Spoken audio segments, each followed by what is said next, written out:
Show us your car collection. I bet. I got this 2018 really slow Audi RS3. I got a Ford F250, black leather interior. I got this Chrysler 300.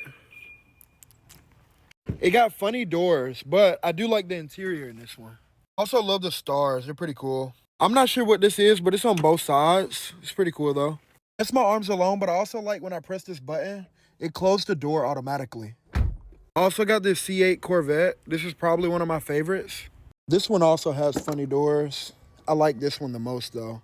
One thing I don't like about it is getting in and out of this car. Like it's so much to get in and so much to get out. It sounds amazing.